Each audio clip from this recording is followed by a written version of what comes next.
College prep is a growing priority in Brownsville. The University of Texas Brownsville and Texas Southmost College are doing their part along with Brownsville ISD to get young adults ready for higher education.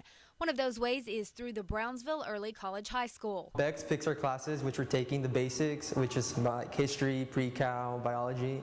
But I want to focus mainly on business, and then after business, going to law school. Eric is one of 335 students enrolled at the Brownsville Early College High School campus, getting ahead. Pretty much, we're doing our associate's degree in high school, so we're going to graduate with an associate's degree. Each course is taught by an actual college professor from the university. We pay about $20,000 a year in costs for you, so you'll get your college education all the way up to your junior year paid for. All of your requirements will be out of the way. We pay for transportation, food, tuition, tutoring, everything. But you have to work really hard. When Hall and her staff recruit at middle schools here in Brownsville, she tells it exactly how it is. Students can expect at least an hour and a half to 2 hours of homework each night. Zeros aren't given. Work has to be done. And they have a zero tolerance policy for disciplinary issues, which are extremely rare anyway. I really like the kids to recruit themselves initially. Usually about 225 students apply each year, but only about 100 are accepted, and Hall admits they do give preferential treatment. We give preference to children who are the first in their family to go to college. 98% of our kids here are the first in their family to go to college. As for Eric, he's already thinking far beyond his time here at Bex. I'm thinking about getting into politics because I want to be a politician, help the community, and I see Bex a good way to start my future, start a good path, because I'm going to be 2 years ahead. Gives me more time to think of what I really want to do in my future. Reporting from Brownsville, Natasha Finley, KVEO News Center 23.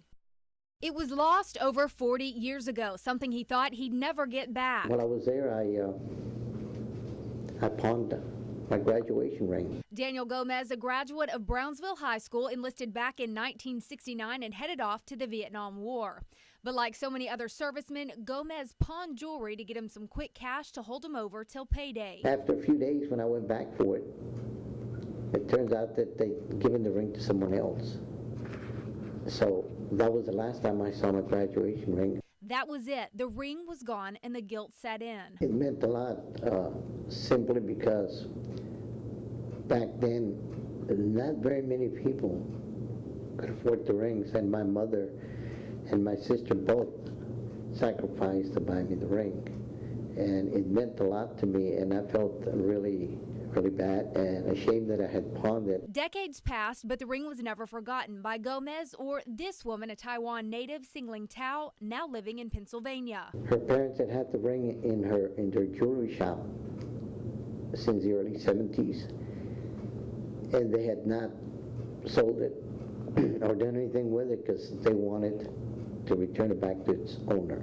You see, the ring that was bought from the pawn shop in Okinawa was then pawned again 455 miles away in Taiwan. Before they died, her parents asked Singling to find the American soldier who once wore the ring. All she had to go off of was the initials DGG 1968, Brownsville High School, and an eagle. With a little research on her part and coordinating from BISD officials, Daniel G. Gomez was reunited with his ring about a month ago. The Vietnam vet says he was amazed at the dedication Singling took to track him down to return the ring.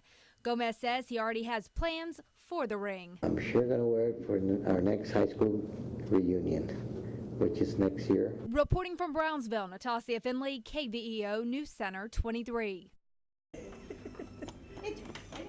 You like your ball. You can see it in their smiles, you can see it in their eyes. Pure joy for these very special children.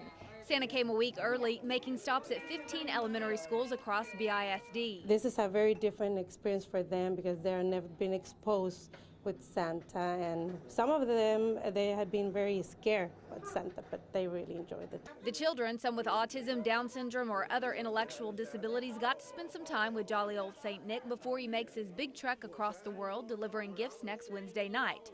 With him, some of his friends, officers from the Brownsville Police Department. Every year during Christmas, we give out thousands of toys to children at the police department. But there are a group of children, special children with certain challenges that can't be there in line for hours at a time. Working with Bisd down by the border, we've identified these special children, and we're spending the day delivering toys to them. And in the midst of all the excitement, their manners never wavered. Tell me when you went and sat on his lap. Did you talk to him? What did you say? Thank you. That was good. How about you? Did you talk to him? What did you say? Thank you. In total, about 300 toys were handed out today. The police department will hand out nearly 4,000 at a community-wide event on Saturday. To be able to share this time of year and this season with these children makes us really appreciate everything even that much more, because this is really what it's all about. The police department out there in the community working with our special partners, our stakeholders, our children that we love dearly, and we're just so happy to be involved with them. Reporting from Brownsville, Natasha Finley, KVEO News Center 23.